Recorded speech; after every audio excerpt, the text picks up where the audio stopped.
If your home hasn't sold, I want you to stop blaming interest rates, stop blaming tariffs, stop blaming the election, stop blaming immigration, stop blaming buyers, because homes are still selling every single day across Canada. Homes are selling in Toronto, they are selling in Mississauga, they are selling in Oakville, they are selling in Burlington, they are selling in Calgary, they are selling in Vancouver. The question isn't whether homes are selling. The question is why some homes sell in 14 days while others sit for 114 days. And if you have been watching the market, you have probably noticed it too. One home sells with multiple offers. Another sits for months. One seller is celebrating and the other is reducing the price for the third time. Same city, same neighborhood, sometimes even the same street. So what's really going on?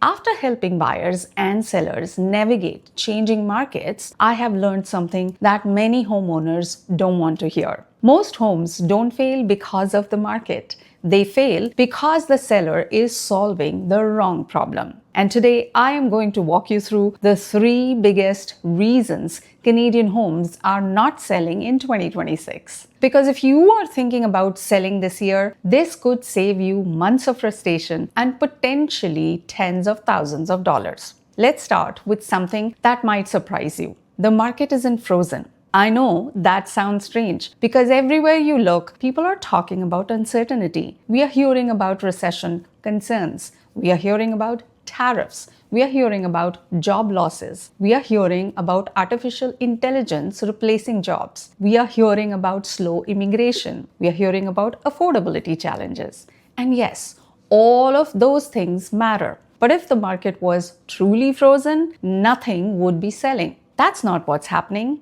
I recently had a conversation with a homeowner who told me, Jyoti, nobody is buying right now. And I understand why they felt that way. Their house had been sitting on the market. Showings had slowed down. No offers, no serious conversations, nothing. But here is the interesting part. Just 2 streets away, another home sold. Similar size, similar age, same school district, same city.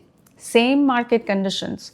One sold, one didn't. And that's when you realize something important. This isn't always a market problem. It's often a positioning problem. And that brings us to reason number 1. You are looking in the reverse mirror. This is probably the biggest mistake sellers make in today's market. Most homeowners are pricing their home based on what happened. Buyers are making decisions based on what's available today. Those are 2 completely different things. Think about how buyers shop. They open realtor.ca, they open House Sigma, they compare listings, they compare photos, they compare layouts, they compare school districts, they compare taxes, they compare finishes, they compare value. They're not sitting there thinking about what your neighbor sold for 18 months ago. They are looking at what they can buy this weekend. That's the reality. Yet, many sellers remain anchored to yesterday's market. They remember what happened during the peak years. They remember hearing stories about bidding wars. They remember their neighbor selling in 5 days. They remember that house down the street that sold for a record-breaking number. And subconsciously, they assume their home should achieve the same result. But markets change. Buyer behavior changes, affordability changes, inventory changes, the cost of borrowing changes, everything changes. The house that sold for 1.4 million 18 months ago is not your competition. The house listed today for 1.29 million is. And that's a difficult reality for some sellers to accept because emotionally it feels like they are losing value. But buyers don't care about emotions. Buyers care about options. Let me ask you a question, and I want you to answer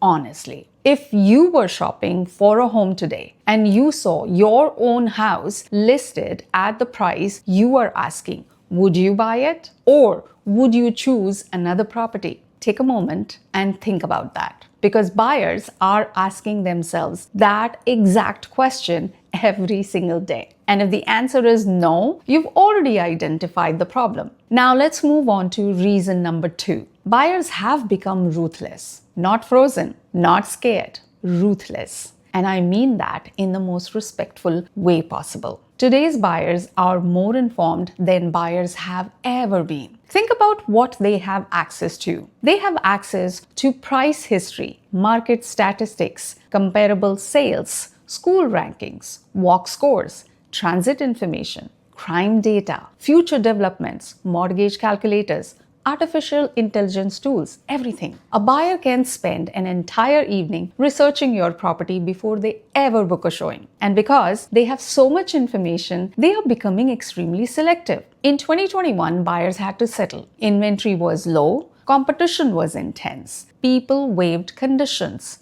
People waived inspections. People waived financing. Sometimes people bought homes after seeing them for 15 minutes. Those days are gone. Today's buyer can afford to wait, and that's exactly what they are doing. They are waiting. They are comparing. They are negotiating. They are walking away. They are taking their time because they know another listing will come tomorrow, and another one the day after that, and another one next week. The power dynamic has changed, and many sellers haven't adjusted. One of the most common conversations I hear goes something like this. We spent $100,000 renovating, or we upgraded the kitchen, or we installed new windows, or we finished the basement. And all of those improvements may absolutely add value. But here is the challenge. Buyers aren't evaluating your renovation cost. They are evaluating whether your home represents better value than the other options they have available. Those are very different calculations. You might have spent $100,000, but if a competing property offers similar functionality at a lower price, many buyers won't care what you spend. And that's why today's market feels so different, because buyers have become incredibly disciplined. Which brings us to reason number 3. And in my opinion, this is one most homeowners completely underestimate. You are selling a house, but buyers are buying a future. Let me explain what I mean. Most sellers focus on the physical features of the property, the square footage, the countertops, the flooring,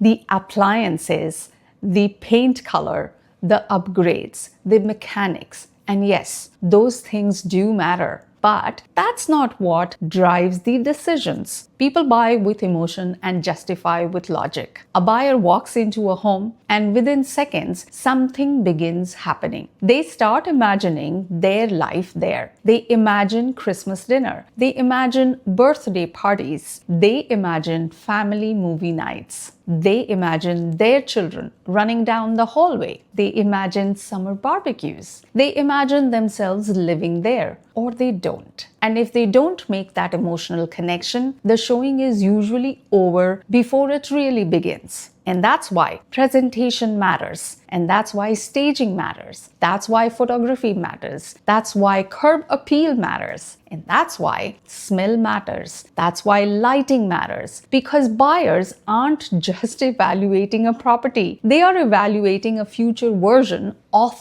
their life. And if the home doesn't help them see that future, they move on. I have seen beautiful homes struggle because they felt cluttered. I have seen amazing properties lose momentum because the photography was poor. I have seen sellers leave thousands of dollars on the table because they underestimated the importance of presentation. The reality is simple. In the market where buyers have choices, presentation becomes a competitive advantage. And now we arrive at the most important point in this entire video. Most sellers think they are competing against the market. They are not. They are competing against the best listing a buyer saw this week. That's who you are really competing against. Not the interest rates, not inflation, not tariffs, not elections, not headlines. You are competing against the other home buyers are viewing. And if another home offers better value, better presentation, better pricing, or better emotional connection, that's where the buyer is going. This is why two homes on the same street can have completely different outcomes. One sells in 10 days, the other sits for 4 months. One seller adapts, the other remains anchored to the past. One seller understands the market, the other argues with the market. And here is the thing about markets. Markets don't negotiate. Markets don't care what we want. Markets simply tell us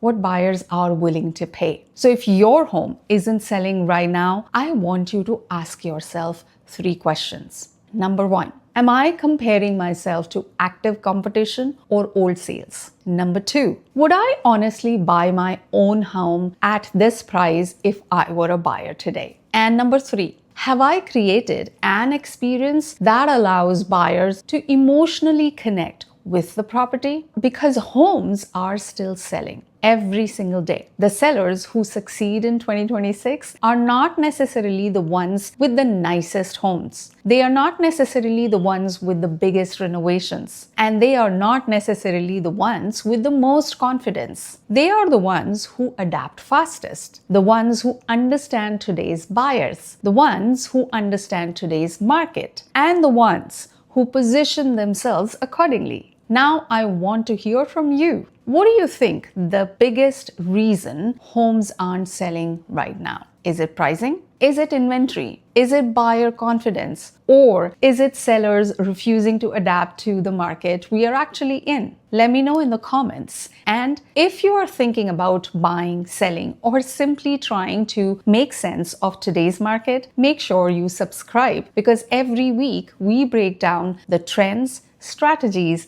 and decisions that could impact one of the biggest financial investments you'll ever make. And remember, successful real estate decisions aren't about timing the market perfectly. They are about understanding the market honestly. I'll see you in the next video.